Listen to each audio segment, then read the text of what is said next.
Olá, pessoal! Vamos a mais uma semana, desejando aí boa semana para todo mundo.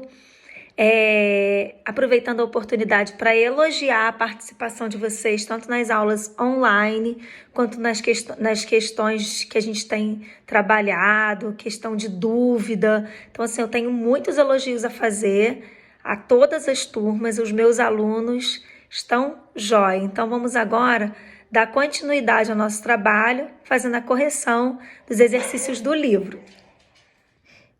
Então, a tarefa foi fazer as páginas 96 e 97 dos números 1 ao 4.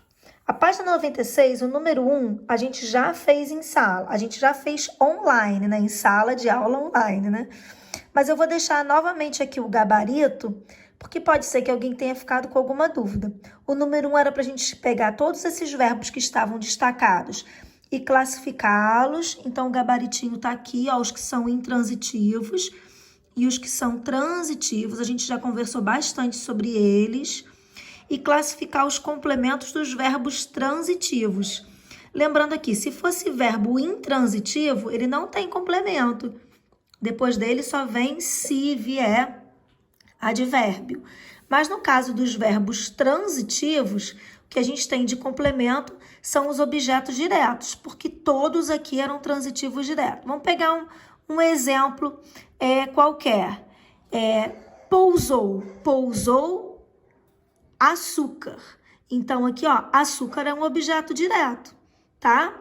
Então, pegou o quê? Uma vasilha é objeto direto. Então, todos os complementos dos transitivos, lembrando que todos aqui em cima são transitivos diretos, são objetos diretos. O número 2, a gente tinha a frase ali, ó, de manhãzinha, o despertador. Não é uma oração. Então, reescreva empregando um verbo transitivo direto. Aí você podia botar, de manhãzinha, por que não é uma oração? Porque não tem verbo. Então, transformando em uma oração, você podia botar um verbo, ó.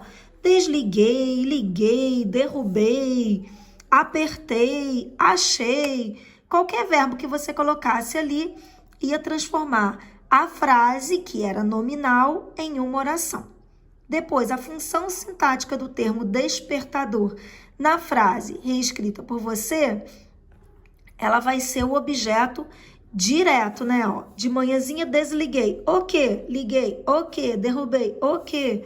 Apertei, o quê? O despertador, ou seja, tá completando o verbo transitivo. E o sujeito, tia, vai ser oculto eu, ó. Eu, tá? Então, o despertador vai ser objeto direto, porque está completando o verbo transitivo direto. Depois nós tínhamos essa tirinha, ó. A Magali e o pai dela. Pai, dá pipoca, dá cachorro-quente, dá chocolate, pizza, pirulito, bala. Aí o pai respondeu alguma coisa e eles foram lá no escritório do pai. Dá um aumento para o meu pai? Então, as questões giravam todos em torno dessa tirinha. A primeira perguntava a forma verbal usada por Magali, o verbo dá. No primeiro e no segundo quadrinho, pergunta quais são os complementos do verbo e como eles se classificam. Então, a gente tem aqui complemento do verbo, ó, pipoca, cachorro-quente, chocolate, pirulito, balas e pizza. Aí a gente pergunta, dá o quê? Então, todos esses complementinhos aqui, como eles estão sem preposição, eles vão ser objetos diretos, tá? Todos eles.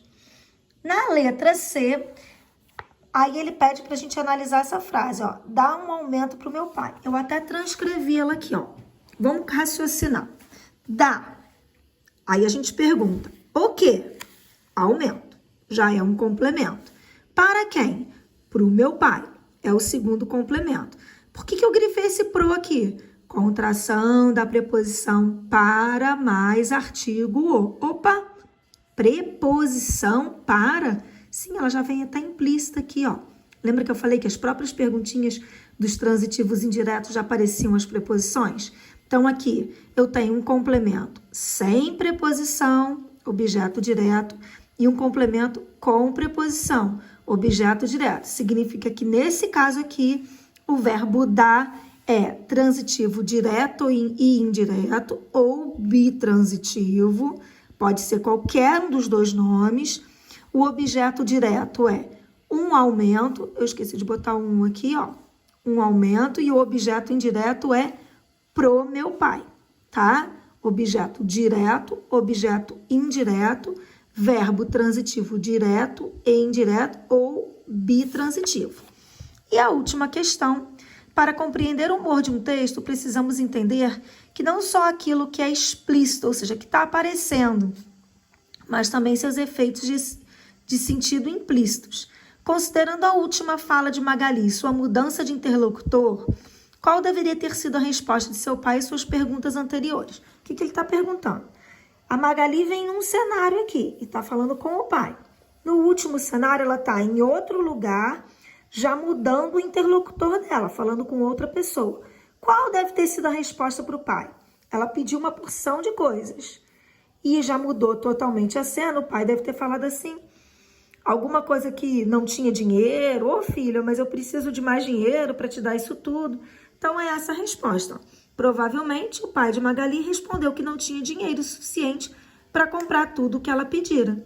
Por isso ela foi pedir um aumento para o chefe. Bom, para vocês terminarem agora, vai ficar a página 97, que é ler esse trechinho aqui, tá? O homem de cabeça de papelão.